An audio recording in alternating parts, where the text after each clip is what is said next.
Okay, I actually signed up to come here to listen. So I'm going to keep this very, very short. I used to be, or at least for 10 of the last 12 years, I worked for an investment bank. So there, I've said it. But I was born and brought up, and even the name of the blog relates to the fact that I lived for the first 23 years of my life in the only communist state I know with democratic elections held every 5 years, right? So West Bengal in India. So I have some knowledge of social action within there and some commitment to it.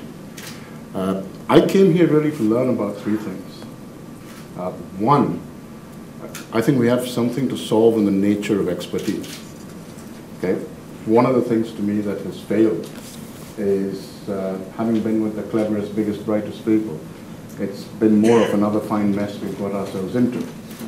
And figuring out whether a collective can come up with, I think it was Einstein who said that common sense is the collection of prejudices you have by the time you're 18.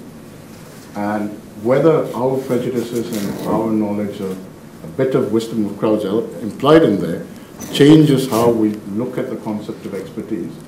Because the old hierarchical concept of expertise with narrow decision-making sets appears to have got us into quite a lot of problems. So can we change the way we view expertise in the future? What does that actually mean? The second is, regardless of whether we view things are going to get smaller or larger, because these are nothing but views, I tend to feel that there is a lot, I guess it's my view, that connectedness is increasing. And I'm fascinated by the incredible failures of that connectedness. Three quick examples, okay? Recently, because of the upload of some anti-Muslim videos, the government of Pakistan asked the ISP there to take down YouTube for Pakistan. Now, all the ISP could do there was to say that anyone who requested YouTube would now be sent to a page that said, verboten, banned, you cannot go there. And that's all they did. They couldn't hack YouTube. All they said is, anyone asks for YouTube, I'm the ISP, I'm going to send them to this page saying, no YouTube. But around the corner was a much larger ISP whose job it was to be really smart and say, I'm going to keep looking for the quickest route to YouTube. And I have found a one-hop route to YouTube, so I'm going to send all my YouTube traffic there. And around the corner, somebody else was saying, you know what I'm going to do? I'm also looking for the quickest hops to YouTube. And I found somebody near me who seems to have got a two-hop route. So within a few hours, 40% of the world's YouTube traffic was landing up in Pakistan. The Pakistani guys did not know what they'd done because no one had hacked YouTube. But it's part of what happens when you live in a connected world. Second example was about 18 months or 2 years ago, we had a massive outage of Skype because no one had actually allowed for the possibility that the early adopters who became supernodes for Skype were also likely to be people trialing Microsoft Vista, and therefore at 2:30 in the morning one day, a high percentage of the supernodes all zoomed into Mothership to get their latest updates. And when you lose that many of the supernodes unplanned, you take the entire unit down.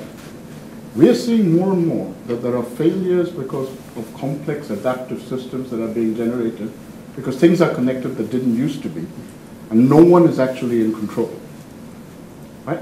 One way of solving it is what I consider the simple tenet of the open source movement, which is that failures are captured in small compartmentalized areas. Success is shared across the entire community. Okay? That's one of the most beautiful things about open source to me, that when you fail softly and gently. One of the reasons I didn't put my hand up for G20 was the sheer expense of what is being handled now. Right? I still find it hard to figure out if I belong to the home of the brave and the land of the free. I've got to spend 25 million just to make a visit to another country. I just get very scared at the sheer costs of having to do these things that then become pompous exercises. So I'm looking for community action to lower the cost of failure, to be able to come up with ideas because we can question what expertise used to be, but still not getting away from the fact that we live in a much more connected world than we used to, and that means that we have new clusters of problem we don't actually know how to solve.